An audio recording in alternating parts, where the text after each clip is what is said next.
रतनगढ़ राज्य के एक छोटे से गांव में मिट्टी और घास फूस की एक छोटी सी झोपड़ी थी।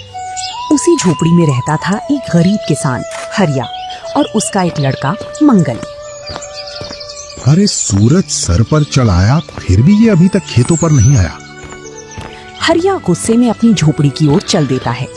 हरिया बहुत ही गरीब किसान था, फिर भी वो अपने घर का भरण पोषण कर देता था, परंतु उसकी सबसे बड़ी समस्या थी उसका आलसी बेटा।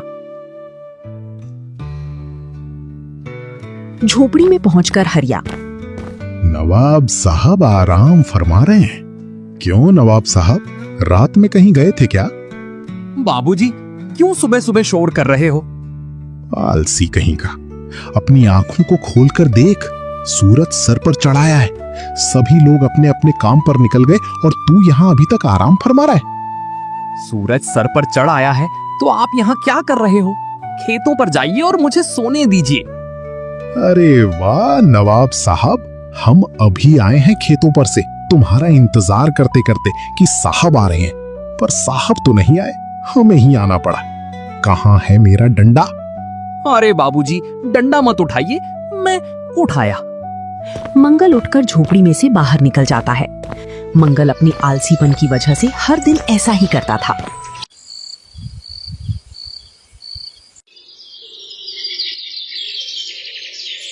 ऐसे ही कई वर्ष गुजर जाते हैं। अब हरिया बूढ़ा हो गया था। अब उससे पहले जैसी काम नहीं होता था। बेटा, अब तो अपना आलस छोड़ दे, अब मुझसे काम नहीं होता। बाबूजी, आप चिंता मत कीजिए, एक दिन ऐसा आएगा आपको मेरा आलस नहीं दिखेगा। हरिया कुछ दिन और देखता है मंगल के लक्षण।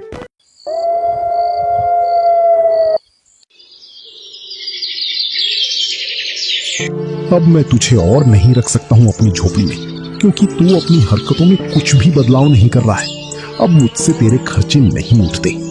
और हरिया एक दिन मंगल को झोपड़ी में से निकाल देता है।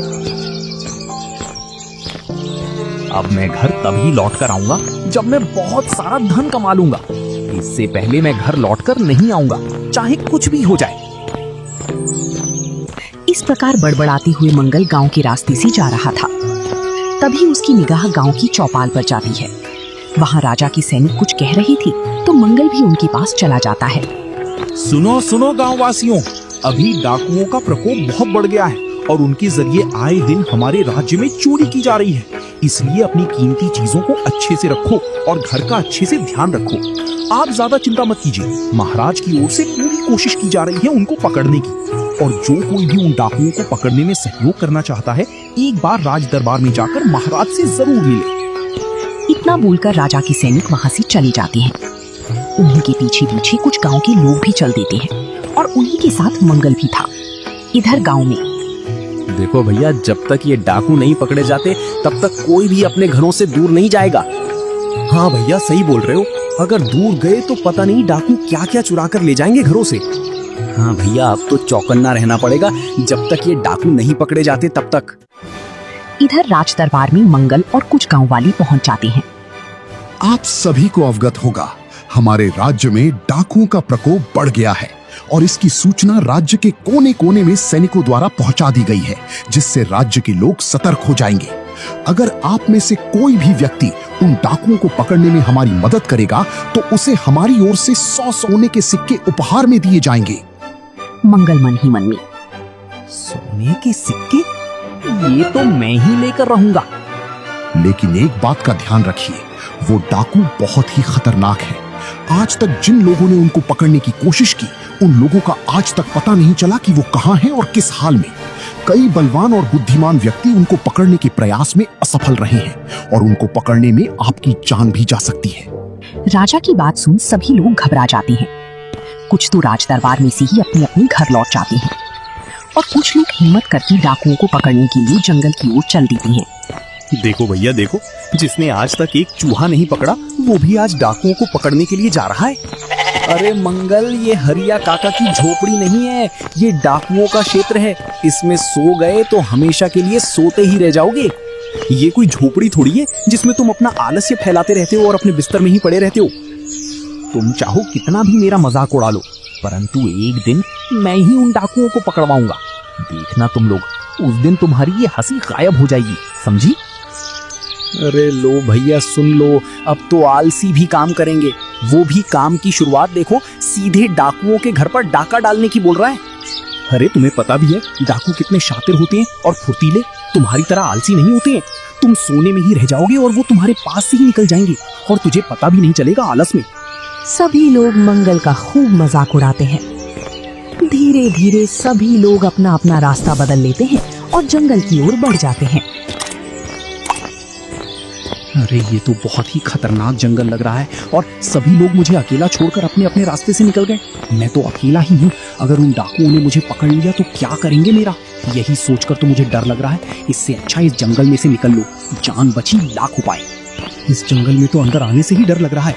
अगर डाकुओं ने मुझे मार के फेंक दिया तो इस भयानक जंगल में मुझे कोई भी नहीं खोज पाएगा। ना सोने के सिक्के मिलेंगे ना मैं बचूंगा। इन सोने के सिक्कों के चक्कर में क्यों अपनी जान जोखिम में डालूं? अगर जिंदगी बची तो मैं ऐसे कई सिक्के कमा लूंगा। यहाँ से निकलना ही भली की बात है। इसी प्रकार धीरे धीरे जितने भी व्यक्ति मंगल के साथ आए थे वो सभी डर के मारे अपने अपने घर की ओर चले जाते हैं। सोने की 100 सिक्के, इन सिक्कों से तो मेरी 3-4 साल आराम से निकल जाएगी और इतनी सारी सिक्के देखकर बाबूजी भी मुझसे कुछ नहीं बोलेंगे। मंगल जंगल की ओर बढ़ता जाता है। अचानक से मंगल को एक गुफा के पास चहल पहल सी दिखाई देती है, तो वो उस गुफा के पास जाकर छुप कर देखता है। इतनी सारी डाकू और वो भी खूब हट्टे कट्टे। इनको ताकत से तो हराया नहीं जा सकता, इनको तो सिर्फ दिमाग से ही हराया जा सकता है। इसके अलावा और कोई विकल्प नहीं है इनसे जीतने का। चलो कुछ योजना बनाते हैं। मंगल अपनी योजना बनाने में लग जाता है। इधर डाकू, इधर सुनो सभी लोग मेरी बात। हम यहाँ जंगल में रहने के लिए नहीं आए हैं, हमें जल्द ही बड़ी चोरी को अंजाम देना होगा। हाँ सरदार, क्यों नहीं? और उस राजा चंद्रकांत को ऐसा झटका देकर जाऊंगा कि उसकी आने वाली पीढ़ी भी मुझे याद रखेगी। इसकी वजह से हमारा बहुत नुकसान हुआ है। जरूर सरदार, ऐसा ही सबक सिखाएंगे उसको। अगर हमारे रास्ते में कोई भी आए तो उसको मारने में कोई नहीं झिझकेगा, समझे? जी सरदार। मंगल छुपकर सब बातें सुन रहा था। अरे ये तो बहुत ही खतरनाक है, इनसे बचकर ही रहना होगा और सतर्क भी। अगर मंगल थोड़ी भी चूक हुई तो सीधी बंदूक तेरे सीने में लगेगी और फिर तेरे प्राण पखेरु हो जाएंगे। यही है डाकुओं का समूह। चल मंगल, लग जा अपने काम में। गहरा अंधेरा था, हवा ठहरी हुई थी और चारों ओर सन्नाटा था। ये मेरे साथ सही नहीं किया राजा तूने। मेरे बाबूजी की बातों में आकर मुझे राज्यद्रोही घोषित कर दिया और मुझे राज्य से निकाल दिया, वो भी एक बुढ़े की बातों में आकर। राजा चंद्रकांत, ये अन्याय तुझे बहुत भारी पड़ेगा। इसका बदला मैं लेकर रहूंगा, चाहे मैं भूत बनकर लूं तुझसे बदला, लेकिन बदला लेकर रहूंगा चंद्रकांत। गुनगुनाते हुए, राजा को बुरा भला बोलते हुए मंगल गुफा के सामने से निकल जाता है। अरे कालू, ये कौन है जो चंद्रकांत की इतनी बुराई कर रहा है और उस पर गुस्सा हो रहा है? जरा इसको बुला कर लाओ। क्या सरदार आप भी? ये जंगल है, सुनसान जंगल, और इसमें ऐसे कई अजनबी आएंगे। क्या पता ये राजा का ही आदमी हो, हमें पकड़वाने के लिए कोई चाल चल रहा हो। इससे अच्छा इसे जाने दो, किसी अजनबी को ऐसे अपने पास नहीं बुला सकते हैं। तेरी बात मैं समझ रहा हूँ, पर वो जिस प्रकार राजा को बुरा भला बोल रहा है उससे मुझे लगता है इसके साथ भी राजा ने जरूर कुछ किया है। सरदार, आप कैसी बात कर रहे हो? उसकी वो जाने, आप तो आराम कीजिए। सरदार तू है या मैं? सरदार तो आप ही हो। जो मैंने बोला है उतना करो, अपने दिमाग के घोड़े ज्यादा मत दौड़ाओ, समझे? सरदार की बातों को सुनकर कालू मंगल को खोजते हुए उसके पास जाता है और मंगल को सरदार के पास ले आता है। मंगल मन ही मन में, हे भगवान बचा लेना, अब तो 100 सोने के सिक्कों में जिंदगी आराम से गुजरेगी। कौन हो तुम और इस जंगल में क्या कर रहे हो? और राजा को बुरा भला क्यों बोल रहे थे? वो मैं मंगल हूँ। इसी राज्य के छोटे से गांव में रहता था, लेकिन राजा ने मुझे राज्य से निकाल दिया है। तुम्हारे साथ ऐसा क्यों किया राजा ने? मैं अपने बूढ़े बाप की देखभाल सही से न कर सका, इसकी शिकायत मेरे बूढ़े बाप ने राजा से कर दी और राजा ने उस बूढ़े की बातों में आकर मुझे राज्यद्रोही घोषित कर दिया और मुझे राज्य से निकाल दिया। सरदार, इसकी बातों में मत आइए। इसके ये आंसू झूठे भी तो हो सकते हैं, हमें फंसाने के लिए। अगर ये झूठा निकला तो इसको पता है हम इसके साथ क्या करेंगे। देखो, अगर तुम हमसे होशियारी दिखाओगे तो तुम्हें ये होशियारी बहुत महंगी पड़ेगी। इसमें तुम्हारी जान भी जा सकती है। आप क्यों इसकी बातों में आ रही हो? इसकी आंखों में साफ दिख रहा है ये चालाक आदमी है। इसके आंसू दिखावे की हैं, दिखावे की। देखिए भाई साहब, ऐसा मुझे कोई शौक नहीं जो मैं आपके हाथों मरने आऊंगा, और ना मैं आपके पास आया मदद मांगने के लिए। आपने ही मुझे बुलाया था, इस वजह से मैं आपके पास आ गया। वैसे भी मुझे आज रात में इस राज्य सीमा को पार करना है। अगर राजा के किसी भी आदमी को मैं इस राज्य में दिख गया तो वो मुझे राजा के पास ले जाएगा और राजा मुझे मृत्यु दंड देगा। अगर मुझे मरना होता तो मैं राजा के हाथों ही मर जाता, तुम्हारे हाथों मरने क्यों आता? अब मैं चलता हूं, मुझे जिंदा रहना है, मुझे राजा से बदला लेना है। मैं उस चंद्रकांत को नहीं छोड़ूंगा। सरदार तो मंगल की बातों में आ गया था, परंतु कालू को अभी भी मंगल की बातों पर विश्वास नहीं हो रहा था। तभी कालू बोलता है, देखो, तुमने हमारे बारे में सब सुन ही रखा होगा। अगर नहीं सुन रखा है तो बताओ। हाँ, सुन रखा है भाई। इसका मतलब फिर तुम्हें पता ही होगा हम गद्दारों के साथ क्या करते हैं। अगर तुमने हमारे साथ थोड़ी सी भी चालाकी की तो तुम्हें भी पता नहीं होगा हम तुम्हारे साथ क्या करेंगे। आप लोग मुझे गलत समझ रहे हो। अब मैं अकेला हूं, राजा ने मेरा सब कुछ छीन लिया मुझसे। तभी से मेरे सीने में बदले की आग जल रही है। जब तक मैं राजा से बदला ना ले लूं तब तक मेरे सीने की आग कम नहीं होगी। सभी लोग थोड़ी देर के लिए चुप हो जाते हैं। राजा से बदला? फिर तो तुम मेरे जैसे ही हो। मुझे भी राजा से बदला लेना है। भले ही हमारी कहानी एक दूसरे से मिलती जुलती ना हो, परंतु हमारा निशाना एक ही है, वो है राजा। सरदार, भावनाओं पर मत जाइए। कई बार दुश्मन ऐसी ही कहानी बनाकर धोखा दे जाते हैं। हमें हर कदम सोच समझ कर रखना होगा। इस पर ज्यादा विश्वास मत कीजिए। अगर आपको मुझ पर विश्वास नहीं हो रहा है तो मुझे जाने दीजिए। वो सरदार ने पूछा, इसीलिए मैंने अपना दर्द सुना दिया, और बदला लेने के लिए एक साथी मिल रहा था।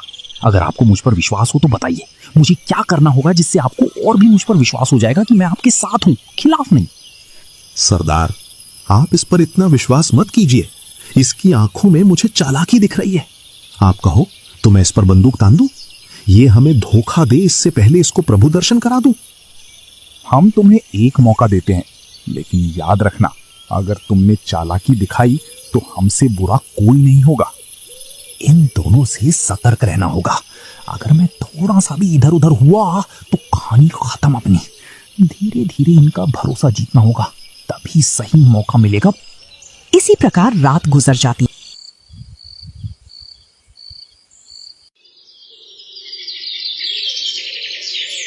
सुबह का समय। मंगल सबसे पहले उठकर जंगल में चला जाता है। इधर धीरे धीरे सभी की आंख खुल जाती है। अरे, हमारे पास मंगल सो रहा था, वो कहां गया? तभी उनमें से एक डाकू सरदार के पास जाता है।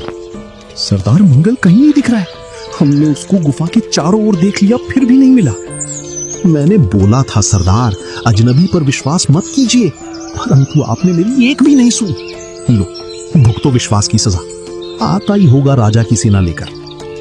कालू बोल ही रहा था कि इतने में मंगल वहां आ जाता है, फलों की टोकरी लेकर। कालू भाई, सरदार जी को मेरे खिलाफ इतना भी मत भड़काओ। लीजिए सरदार, ये ताजा ताजा फल खाइए। ये फल आपके शरीर को ताकत देंगे, जिससे आप निडर होकर राजा से लड़ सकते हो। वाह मंगल, वाह, तुम ही हो हमारे वफादार साथी। देख कालू, देख, आज तुमने ऐसे ताजा फल लाकर दिए मुझे। तभी तो तू मंगल को मुझसे दूर करना चाह रहा था। मुझे इसमें एक सच्चा साथी दिख रहा है और तुझे दुश्मन। इतना सुन गुस्से में कालू वहां से बाहर निकल जाता है, और इधर मंगल मन ही मन में, चलो, पहली चोट तो सही जगह जाकर लगी है। इसी प्रकार कालू को एक दिन सरदार से दूर कर दूंगा। इसके बाद मेरा ही कब्जा होगा। तुम बहुत ही अच्छे डाकू बनोगे। बस तुम इसी प्रकार मेहनत करते रहो। तुम कभी मेरा भरोसा मत तोड़ना। सरदार की बातें सुन मंगल बहुत खुश होता है, और थोड़ी देर बाद वो बाहर निकल आता है। इस पर अब तो और भी निगाह रखनी पड़ेगी। जितना ये सीधा दिखता है उतना ही चालाक है ये।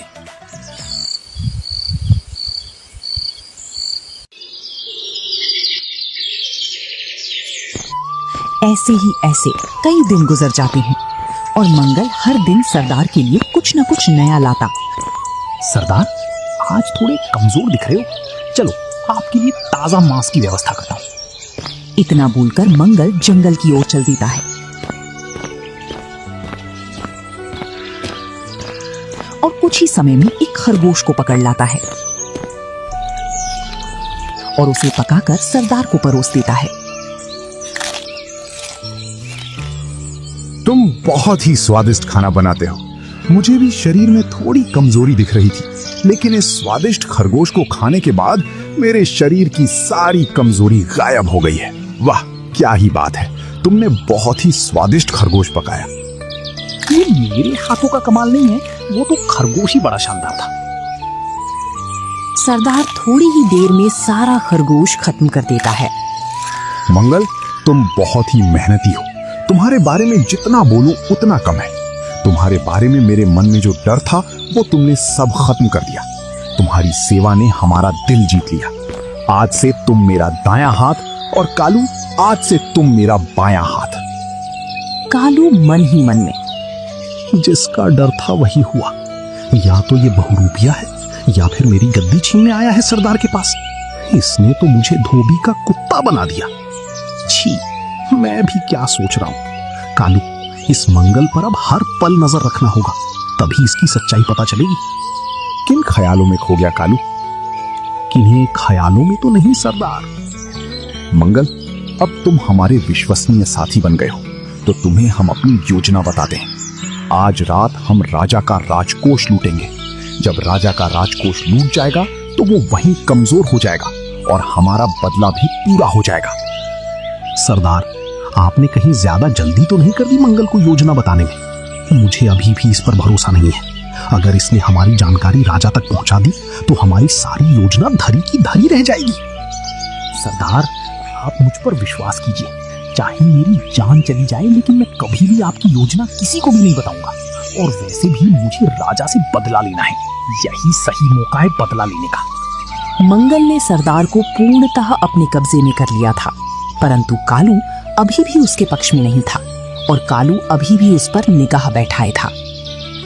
यही सही समय है इनको जाल में फंसाने का। मंगल ने अपना सारा शतरंज बिछा लिया था। अब जंगल का माहौल थोड़ा गर्म हो गया था, क्योंकि खेल अब जिंदगी और मौत के बीच आ गया था। मंगल अपनी तैयारी के साथ तैयार था अपनी चाल चलने के लिए, लेकिन उसके सामने उससे भी खतरनाक डाकू थे। थोड़ी ही देर में सरदार और कालू मंगल के पास आ जाते हैं। मंगल, ये रात हमारे लिए सबसे बड़ी है। आज हम राजा के खजाने को लूटेंगे। यही समय है कि तुम अपनी वफादारी दिखाओ। सरदार, आप इस पर इतना भी भरोसा मत कीजिए। इसको सारी योजना मत बताइए। कल के आए हुए आदमी पर इतना विश्वास मत कीजिए। कालू भाई, आपका कहना भी सही है। बताइए, मुझे क्या करना होगा जिससे आपके मन में मेरे लिए जो शक है उसे कैसे दूर करूं? आपका शक खत्म करने के लिए मुझे क्या करना होगा? मुझे एक मौका दीजिए जिससे आपका शक दूर हो जाए। अब क्या बोलोगे कालू? बोलो, इससे और दो इसको मौका सही साबित करने के लिए। अगर तुम इतने ही वफादार हो तो तुम आज रात शाही मसाले चुरा कर लाओ, वो भी राजमहल से। तभी तो पता चलेगा तुम कितने शातिर डाकू हो। और जो हमने योजना बनाई थी उसको हम कल रात में अंजाम देंगे। जी कालू भाई। मंगल इतना बोलकर राजमहल की ओर चल देता है। इसका पीछा करो। अगर ये राजा का खबरी होगा तो इसकी खबर हमें आकर देना। इससे पहले इसको रास्ते में खत्म कराना। और अगर इसे सच में राज्य निकाला दिया गया होगा तो राजा के सैनिक उसे वहीं पकड़ लेंगे, जिससे इस मंगल नाम का टंटा ही खत्म। इतना सुन एक डाकू मंगल के पीछे लग जाता है। कालू बहुत चालाक है। अगर थोड़ी सी भी गलती हुई तो वो नहीं छोड़ेगा। मंगल, संभल के पैर रखना, हर कदम पर खतरा है। और मंगल चारों ओर देखता है। इसके बाद वो अपने कदमों को आगे बढ़ाता है।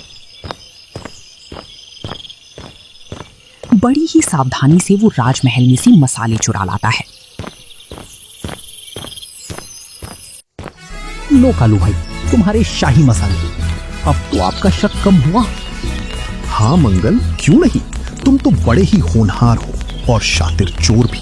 चोरी ऐसी जिसकी भनक किसी को भी नहीं लगी। मंगल और कालू बातें कर ही रहे थे कि इतनी में ही सरदार आ जाता है।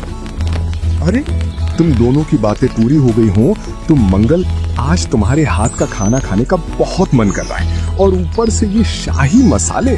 आज का खाना तो बहुत ही स्वादिष्ट बनेगा। भूख बहुत बढ़ गई है, खाना जल्दी से बनाओ और शाम तक का ही खाना बना लेना, फिर हमको रात में खजाना भी तो लूटना है। जी सरदार। सरदार, आज सब्जी हम दोनों बनाएंगे जिससे थोड़ी जल्दी हो जाएगी। बेटा, तुझे एक पल भी नहीं छोड़ूंगा जिससे तुझे कुछ करने का समय मिले। मेरे होते हुए तू अपनी चालाकी नहीं दिखा सकता है। मुझे लगता है अभी भी तुझे इस पर विश्वास नहीं है। इसको सब्जी बनाते समय अच्छे से देखना। मंगल सब्जी बनाना शुरू कर देता है और कालू उसके सामने बैठकर उसको देखता है। अरे वाह मंगल, तेरी सब्जी में से खुशबू तो बहुत ही अच्छी आ रही है। लगता है आज तो बड़ी ही स्वादिष्ट सब्जी बनेगी, शाही मसालों के साथ। कितना समय और लगेगा पकने में? बस थोड़ा और समय, और तब तक आप खुशबू से काम चलाइए कालू भाई। कालू भाई, अगर आपको ये सब्जी का स्वाद दोगुना करना है तो एक चीज और लानी पड़ेगी। वो मुझे शाही मसालों में नहीं मिली।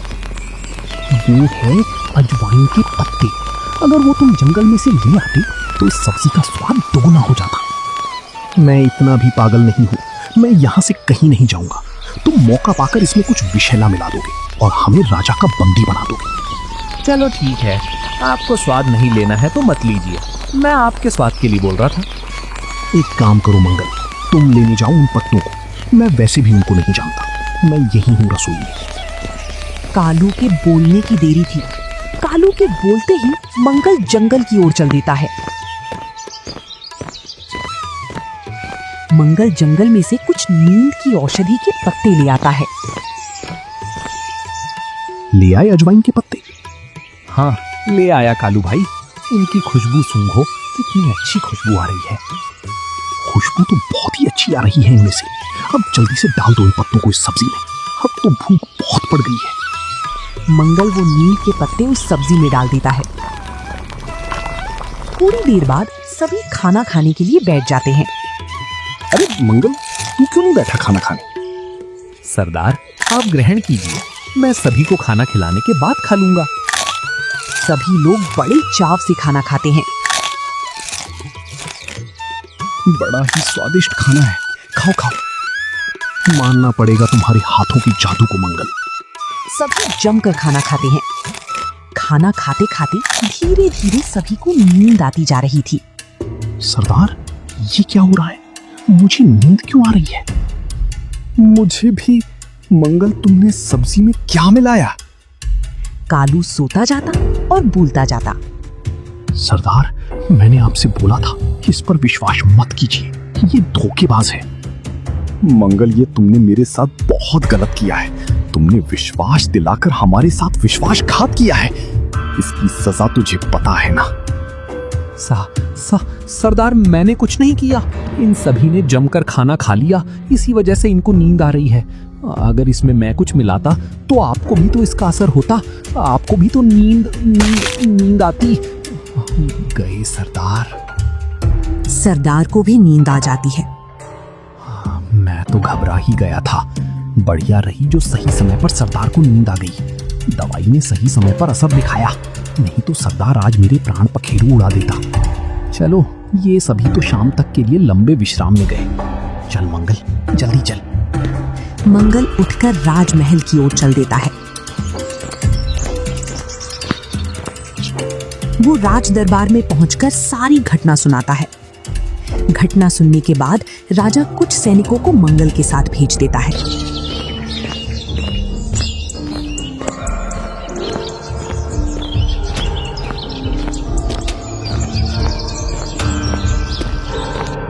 सैनिक सभी को बंदी बनाकर कारागार में डाल देते हैं। इतने खूंखार डाकुओं को आज तक कोई नहीं पकड़ पाया। कई बलवानों ने उन्हें पकड़ने की कोशिश की, लेकिन उनके हर प्रयास असफल रहे। जो काम आज तक कोई नहीं कर पाया वो तुमने कर दिखाया मंगल। हमें भी तो बताओ, तुमने ये कैसे किया? मंगल सारी घटना फिर से राजा को सुनाता है। वो महाराज, मेरा उपहार? हाँ हाँ, हम देंगे आपका उपहार। हमने जितने सिक्कों का बोला था उससे 10 गुना ज्यादा देंगे। 100 की जगह हम तुम्हें 1000 सोने के सिक्के देंगे। 1000 सोने के सिक्के पाकर मंगल बहुत खुश था और आज मंगल के पिता पूरे गांव में अपनी बेटी का नाम बड़े गर्व से ले रहे थे।